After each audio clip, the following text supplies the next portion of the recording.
Oke lah, kita mulakan kita punya sesi PDPR. Oke, assalamualaikum ya. Oke, jadi pagi ini kita terus kepada tajuk bab 9, yaitu kimia industri ya. Jadi ini menarik sebab dia kamu akan belajar ya tentang alloy. Oke, alloy ini satu logam ya, logam yang sangat keras lah. Buat kalau kita banding dengan besi. Oke, seramik dan juga akan sentuh tentang kaca lah. Ya, so,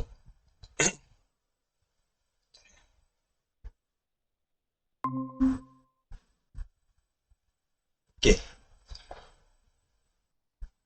Jadi pertama sekali kita lihat ya Cigo ada record, tapi Cigo record tidak guna apa nih? Meet ini Cigo guna OBS lah, ya. Nanti juga akan share. Insya Allah kali ini bagus sudah nih. Ya. Oke, jadi alloy, alloy apa dia alloy ini ya? Ini kita selalu dengar lah perkataan alloy, alloy, alloy. Mana dia terjadi ini ya? Bagaimana dia dibentuk? Oke. Jadi alloy ini merupakan campuran ya beberapa jenis logam atau campuran logam dan bukan logam mengikut peratusan yang tertentu ya. Jadi kalau di rumah kamu tengok mungkin barang-barang perhiasan ya yang ibu bapak kamu beli ya, yang berkilat ya. Oke, itu ada antara jenis alloy lah. Oke. Kemudian kamu lihat medal, medal emas, gangsa ataupun perak kan. Nah, itu juga kita boleh katakan sebagai alloy ya. Oke, jadi kalau kita ke dapur, pas ini kamu pergi dapur, coba kamu kenal pasti ya. Peralatan di dapur itu yang masuk dalam kategori alloy. Masuk dalam kategori alloy. Oke, jadi keluli, pewter, gangsa, loyang, duralumin, nah ini adalah antara contoh-contoh alloy yang digunakan dalam kehidupan kita seharian lah. Oke, jadi alloy, dia punya komposisi, sifat, dan juga dia punya kegunaannya. Oke, jadi alloy ini dia ada beberapa jenis lagi. Ya, dia ada beberapa jenis lagi. Pertama sekali ini kita tengok keluli. Ya, keluli. Oke, keluli ini dia punya komposisi ini besi 99%, karbon 1%. Nah, karbon 1%. Oke. Kalau kamu masih ingat ya, kalau Anda masih ingat, tajuk sebelum ini yaitu unsur ya dalam jadwal ber adalah keluli itu dia besi itu dia tidak tulis besi lah kan. Nah, dia letak Fe ataupun ferrum ya.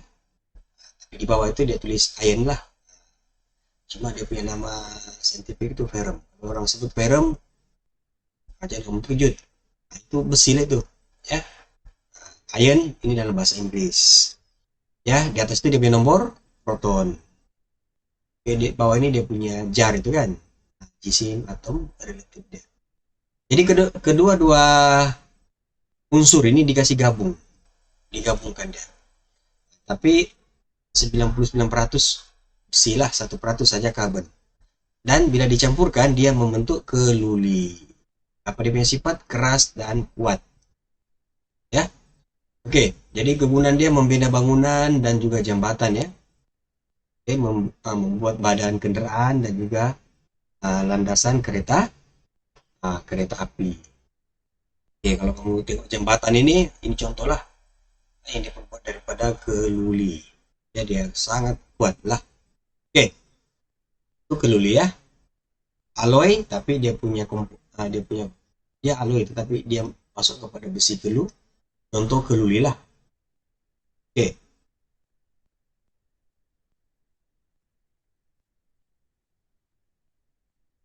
ini landasan kereta api, ya ini pipe, ya pipe. Ini pula adalah apa? Ini adalah injin kapal terbang ya. Banyak, hampir semua ya komponen kalau yang melibatkan tentang kapal terbang ini dia menggunakan keluli. Dia menggunakan besi keluli. Karena dia mesti apa? Ya, dia mesti keras dan kuat. Kalau tidak nanti akan dengarlah kapal terbang itu koyak di udara kan. Ini tidak ada lagi. Ya, biasanya kapal terbang ini kalau dia musnah ini dia jatuh terhempas lah. Tapi kalau setakat di udara itu dia akan jarang gitu. Belum macam pernah kita dengar ya kemalangan di udara kecuali dia jatuh lah. Oke. Seterusnya pewter. Nah, contoh yang kedua ialah pewter. Oke, pewter ini campuran 3 jenis unsur. Ya, sama sekali timah. Ya, SN itu apa SN? Dalam bahasa Inggris dia tin lah. Ya, nah, kalau nama nama bahan ini ya nama biasa ada tin ataupun timah. Oke, untuk membentuk pewter ada 3 jenis bahan yang kita campurkan di sinilah. Yang kedua kuprum 3% dan satu lagi antimoni. Ya, antimoni. Nah, jadi di sini dia guna singkatan lah SN, CU dan juga SB ya. Kupe. CU ini apa? Oke. Dia kupe lah, tapi dalam jadwal berkala itu kamu akan nampak simbol dia di sini. Huruf dia adalah CU. Oke, coba bagi tahu kamu CU itu ialah kuprum lah. Oke, kalau timah ini sternum. Ya. Kalau SB ini cukup pun lupa sudah. Ya. Oke, untuk membentuk pewter ini inilah dia punya campuran dia ya, 96% timah, 3% kuprum dan 1% antimoni. Ya. Itu pun kurang pastilah sama ada bahan-bahan ini masih ada lagi ya di negara kita. Kalau kamu belajar sejarah, ya, timah ini satu masa dulu sebelum kemerdekaan kita pengeluar terbesar kan. Kuprum ini di Sabah ya. Nah, kalau yang biasa pergi Ranau itu, sebelum kamu sampai ke Poring itu di sebelah kanan itu merupakan kawasan lombong kuprum terbesar di Asia Tenggara ya. Tahun-tahun 90-an dulu, nah, kalau kita lalu tuh kan, jalan ke Ranau itu kita akan nampak tuh, dia punya kawah itu. Satu kawah yang sangat luas dari jalan yang atas itu kan kita nampak ke bawah itu. Sekarang sudah ditutupi oleh hutan lah ya. Oke, antimoni ini di Sarawak ya. Kalau kamu belajar sejarah pun dulu, kenapa British masuk ke Sarawak? Karena ada satu logam yang berharga nih, yaitu antimoni. Antimoni ini logam ya. Nah, jadi dia gunakan untuk membuat inilah pewter. Nah, pewter ini mahal ya, bukan murah ya. Oke. Seterusnya kita lihat, nah ini contoh-contoh pewter lah. Oke, kenapa dia mahal? Pewter ini tahan ya. Kalau dia tidak dimusnahkan, dia boleh tahan sehingga beratus-ratus tahun. Ya, kalau kita letak sebagai barang perhiasan, nah, boleh kamu kasih turun kepada cucu cicit kamu ya. Nah, jangan jual lah. Ya, dia tetap akan ada. So, barang ini sangat tahan. Oke, tidak berkarat. Biasanya kalau dia sudah pudar-pudar itu, kita punya orang tua dia gosok lah. Ya, dia kasih gilap, dia polish, balik dia berkilat. Kalau dia berkilat itu, kamu boleh jadikan dia macam cermin. Itulah orang suka simpan kan sebagai biasanya kalau orang-orang yang berada ini dia suka kumpul lah piute-piute ini.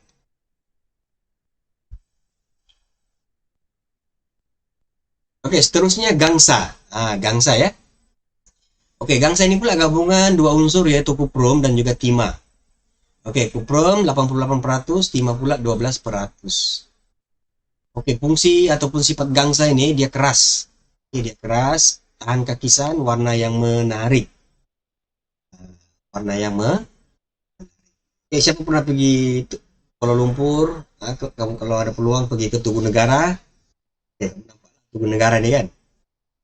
Oke. Jadi tugu negara ini diperbuat daripada kuprum dan juga timah lah. Oke. Tujuan tujuannya supaya tujuannya supaya uh, dia boleh bertahan. Dia boleh tahanlah, tahan lama lah sehingga beratus tahun. Kalau diperbuat daripada besi, sudah tentulah dia akan apa? Berka, berkarat lah. Oke, dan dia tidak menarik lah. Ya. Oke. Selain daripada tugu, ukiran logam, dan juga duit shilling. Duit shilling yang kita guna itu ya, yang 10 sen, 20 sen, 50 sen itu kan.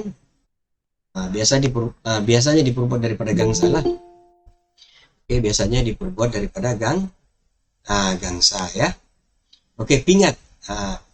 Pingat yang diberikan kepada penerima ya, kalau kamu lihat contohnya pada majelis pengurnian hari jadi yang di hari jadi ya, hari jadi TYT yang di Agung. Oke, dia akan bagi pingat lah kepada penerima. Jadi itu biasa diperbuat daripada prom lah. Oke. Oke, ada lagi contoh-contoh lain itu mungkin pelajar boleh lihat lah. Cik suruh buka. Oke, siap. Jajah sedikit, ayo mengajar. Oke. Oke, ini antara gambar lah, antara contoh yang benda-benda yang diperbuat daripada gangsa, ya. Oke, cantik kan? Shilling ataupun komponen-komponen apa namanya? Yang alat ganti kendaraan. Alat-alat ganti kendaraan, ya. Biasa diperbuat daripada gangsa ya, sebab dia tahan ya. Dia keras, lepas itu dia tahan. Walaupun dia keras tahan, tetapi dia ringan. Itu sebabnya digunakan ya. Kayak alat ganti kendaraan seperti dalam gambar ini lah ya. Oke, kendaraan-kendaraan yang heavy duty, mesin-mesinnya ataupun jentra kan. Oke, biasanya dia guna inilah gangsa ini sebagai dia punya spare part. Itu sebab harga dia mahal. Oke, seterusnya loyang. Loyang. Oke, loyang ini diperbuat daripada campuran unsur kuprum sebanyak 75% dan juga zinc 25%. Oke, dia punya sifat kuat, permukaannya berkilat. Oke, mudah ditempa. Dia punya warna macam emas. Oke, contohnya mungkin kunci ya. Coba kunci kamu, coba tengok kunci ya. Kunci itu dia mesti keras kan, mesti kuat. Kalau tidak nanti balik-balik patah. Ya. Oke, tombol pintu kamu. Sama ada yang biasa ataupun yang bulat. Oke. Kemudian alat-alat musik seperti trompet. Kan? Yang berkilat tuh kamu dapat trompet. Oke. Jadi semua ini diperbuat daripada loyang. Ini antara contoh lah, kendadu atau mangga. Kendada ataupun mangga ini diperbuat daripada loyang. Oke, boleh belajar Google lah, cari contoh-contoh lain lagi lah. Oke, ini loyang ya. Kalau di rumah kamu ada ya tepak siri ya, ini gambar tepak siri. Kalau biasanya orang dulu-dulu ini diletak siri lah, tapi cikgu rasa zaman-zaman tahun 2020 ini benda ini cikgu rasa disimpan sudah ini sebagai alat perhiasannya. Kalau zaman nenek atau kita dulu ini ada yang mengamalkan makan siri, dia letaklah siri di sini ya, dia letak siri. Oke, trompet, ini kamu pernah lihat ya. Ini mungkin bekas untuk memasak ya. Cuma tidak pasti kita mau panggil kuali kan, ini apa ya. Oke, periuk pun macam mirip-mirip periuk kan, mirip-mirip kuali juga kan. Oke, ini tadilah contoh pintu ya. Kita punya anak pintu ini ya, terbuat daripada logam, termasuk dia punya kunci lah. Oke, seterusnya duralumin. Ini benda yang paling mahal. Kenapa Acu kata paling mahal? Sebab dia kegunaan dia itu. Dia punya kegunaan. Jadi duralumin ini alloy jenis apa? Alloy duralumin ini dia punya komponen ialah aluminium ya 95%, kuprum, magnesium dan juga mangan. Oke, unsur-unsur yang membentuk duralumin ini ada 4 lah. Ya, dia punya capacity di sana 95%, aluminium, kuprum 3% dan juga magnesium 1% serta mangan 1%. Semuanya dicampur dia akan membentuk alloy duralumin. Oke, apa dia punya kegunaan? Membuat badan pesawat. Jadi dia mahal lah ya. Jadi badan pesawat itu diperbuat daripada alloy duralumin. Oke, kenapa? Karena dia ringan. Oke, dia ringan. Kedua, dia sangat kuat. Ya, dia sangat kuat. Oke, dan yang ketiga dia tahan kakisan. Makna kakisan ini dia tidak berkarat lah. Oke, dia tidak kapal terbang. Semua kapal terbang di dunia ini diperbuat daripada duralumin. Nah, kalau kamu nampak dia punya komponen itu, perlu dicat lah. Ya, dia tidak guna loyang ya. Kalau kamu nampak sini loyang, oke, gangsa dia tidak guna ya. Pewter, sebab walaupun gangsa ini keras, loyang ini keras, oke, kuat, tapi duralumin ini lagi kuat dan satu dia ringan. Oke, dia ringan sekitar apa dia?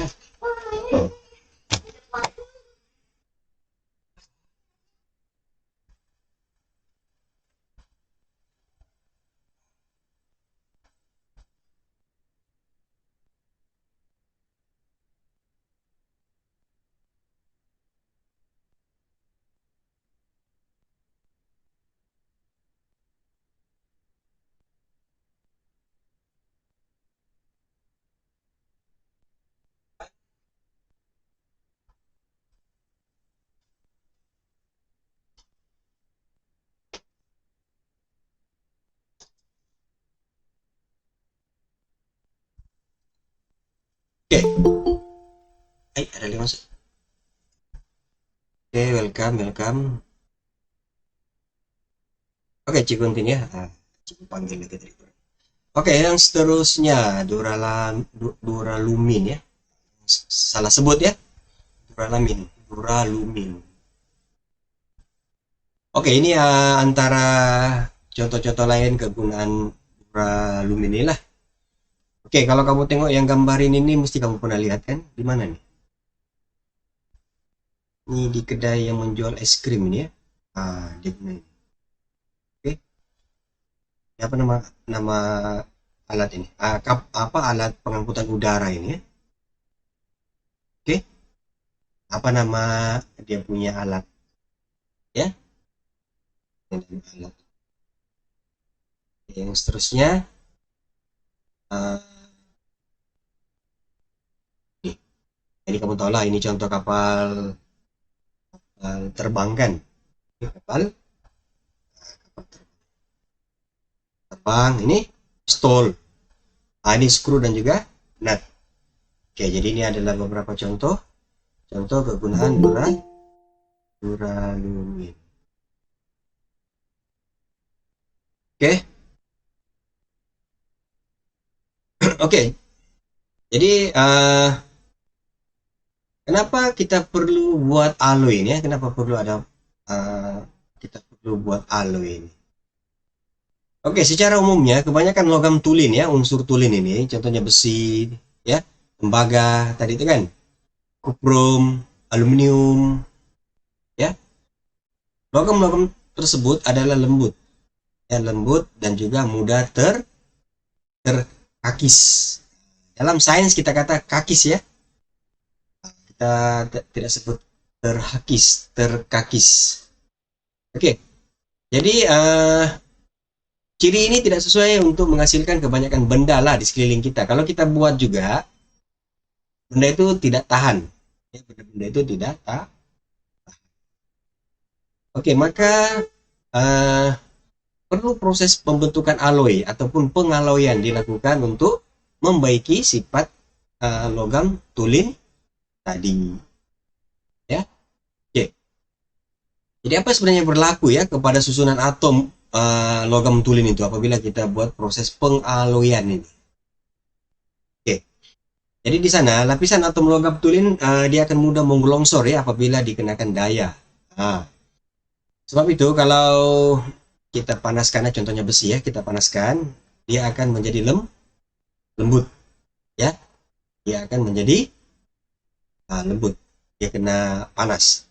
Oke, kalau kita letak satu beban yang sangat kuat, kemungkinan besi itu akan berubah dia punya bentuk. Oke. Oke, jadi apabila ini proses pengalayannya kita lihat di sini macam mana dia berlaku. Apabila suatu atau lebih unsur logam atau bukan logam lain dicampurkan ke dalam logam tulin, ya. Oke, atom-atom unsur ini menyukarkan penggelongsoran antara lapisan logam tulin tadi. Kenapa berlaku? Karena atom unsur asing mempunyai size yang berlainan. Ya, mempunyai size yang berlainan. Oke, maka alloy yang terbentuk tadi ini dia akan menjadi lebih kuat dan keras ya berbanding dengan logam tulin. Oke, kita lihat gambar aja ini ya. Oke, ini adalah struktur atom logam tulin ya. Ini sebelum dia beginilah dia punya keadaan ya. Oke. Kemudian kita masukkan unsur asing. Maksudnya bukan samalah dengan logam tulin tadi. Kita campurkan dia. Ya, kita campurkan dia. Oke, jadi dari segi dia punya struktur, logam tulin ini dia kecil kan? Dia punya size dia kecil. Yang atom unsur ini dia besar. Oke, jadi apabila dia sudah bergabung ataupun bersatu, beginilah dia punya keadaan. Kan? Oke, jadi bila keadaan ini berlaku, apabila daya dikenakan, ya lapisan atom logam tulin ini sukar untuk menggelongsor. Ya, karena adanya atom unsur lain yang akan menahan. Ya, adanya atom unsur asing ataupun yang lain itu dia akan Oke, ini dia punya prinsip lah. Ya, kenapa logam tulin itu dia lebih lembut berbanding apabila dia sudah menjadi alloy. Dia sudah jadi alloy dia lebih kuat. Sangat keras. Oke. Dan yang paling bagus dia ringan. Dia ringan. Oke. Jadi ini penting ya untuk pelajar pahami ya. Oke. Oke, kegunaan alloy dalam kehidupan seharian ya. Tentu ada di antara pelajar ini pernah melihat bangunan yang cikgu dalam gambar tuh kan? Ya, bangunan KL. Ya, cikgu. Pernah sampai? Siapa pernah sampai? Ya, cikgu. Alhamdulillah ya. Kalau kamu pernah sampai dulu pun cikgu, stand juga sampai cikgu pun kagum juga tengok, boleh tahan ini bangunannya pakai steel ya. Waktu itu cikgu kata steel lah ya. Biasa kita sebut alloy ini steel kan? Macam mana pakai steel ini daripada bawah sampai atas semua dibalut dengan steel, berapa puluh juta lah, billion mungkin dia punya kos kan. Oke, jadi ini salah satu contoh lah kenapa dia guna alloy ini. Jadi bangunan ini akan jadi tahan, lepas itu dia cantik lah kan. Pada waktu siang dia memancarkan cahaya lah, dari jauh pun kita sudah boleh nampak ya. Oke, jadi bangunan ini insya Allah kalau tidak dibom tidak ada gempa bumi pasti dia tidak akan runtuh lah. Dia boleh bertahan sehingga beratus tahun ya. Macam kalau di Amerika itu kan apa itu bangunan Empire State Building itu dia macam ratus tahun sudah dia punya umur dia tahan. Oke, itu untuk bangunan ya. Mungkin kamu boleh tengok lah di sekeliling kita ya. Mana tahu di daerah Lahada tuh ini ada bangunan yang dibalut dengan alloy ini, dibungkus dengan alloy ini. Yang kedua, ini kapal terbang lah seperti yang cikgu tunjuk tadi ya. Badan kapal terbang ini diperbuat daripada duralumin ya. duralumin. Kemudian alat musik. Oke, ini ada beberapa contoh lah yang cikgu paparkan. Sebenarnya kalau kita rujuk dalam Google, kita search, ada beratus-ratus lagi contoh sebenarnya ya. Oke, satu lagi, nah ini yang the latest punya alloy lah. Ya, alloy superconductor. Apa pula ini alloy superconductor ya? Oke, terdapat beberapa jenis unsur logam dan bukan logam yang menunjukkan sifat superconductor ya. Yang mana pada suhu yang rendah dicampurkan untuk membuat alloy superconductor ya. Oke, superconductor ialah bahan yang boleh mengalirkan arus elektrik pada kecekapan yang tinggi tanpa rintangan. Superconductor. Kita biasa sebut konduktor lah kan. Benda yang boleh mengalirkan arus elektrik. Tapi dalam teknologi alloy ini di apa nama di alloy superconductor lah cikgu sebut di sini ya supaya kamu paham, cikgu pun jelas boleh jelaskan. Yang mana bahan ini dia boleh mengalirkan arus elektrik pada kecekapan yang tinggi tanpa rintangan. Oke, superconductor juga berupaya untuk menolak medan magnet dan menyebabkan bahan superconductor terapung apabila diletakkan di atas magnet. Kalau kamu pernah tengok cerita Terminator kan, Terminator keberapa itu ya? Yang sebelum yang ada yang dia punya penjahat dia itu perempuan itu. Ini ya, dia di situ dia guna alloy superconductor itu ya. Kalau kita bercerita pasal logam-logam yang sangat canggih nih, kamu tengoklah cerita Terminator ya. Oke, walaupun mungkin benda itu cuma science fiction, tapi begitulah nampak ya. Kalau itu dia boleh berubah bentuk kan. Oke, jadi kegunaan alloy superconductor ini dalam kita punya kehidupan ini antaranya ialah kereta api laju ya, kereta api laju. Kereta api laju. Insya Allah di negara kita ini kalau kita dengar ada dia punya perancangan membuat sudah kan kereta api laju ya dari utara ke selatan ya, di Semenanjung lah, di Sabah belum ada lagi lah. Jadi dia boleh bergerak sangat laju, bukan laju, sangatlah laju sehingga 400 km sejam. Jadi bayangkan dari Lahadatu ke Kota Kinabalu sejam ya, kereta api. Jadi kurang juga kamu menaiki kapal terbang kan. Jadi apa kelebihan kalau kita boleh bergerak dari satu tempat ke satu tempat ini dengan sangat cepat? Menjimatkan masa. Oke, masalah. Yang kedua mungkin nanti kamu tinggal di Lahadatu tapi kamu sekolah di KK. Betul kan? Kenapa? Sebab kamu ke KK tidak perlu ambil masa yang lama ya, sampai KK dalam masa 30 menit saja. Macam juga kamu mungkin kalau kamu naik bus daripada kamu tinggal di Silam sana, sekolah di Agassi kan, 30 menit. Walaupun mungkin jarak dia dalam 20 km. Tapi dengan adanya kendaraan-kendaraan yang superconductor nih, macam kereta api laju nih kan, ya tidak mustahil ya pada satu masa nanti mungkin kamu pun mana kerja di KK, tinggal di mana di Lahadatu. Macam mana kamu ulang alik? Rupanya pada waktu itu ada sudah kereta api laju macam di negara Jepun ya. Jadi sangat penting lah, maknanya nanti iyalah sekarang ini kita nak pergi satu tempat pun mengambil masa kan. Kalau kita ke KK pun naik kereta paling laju pun mungkin kalau kita boleh sampai mungkin 6 jam kan, atau 5 jam lah paling laju lah itu kan.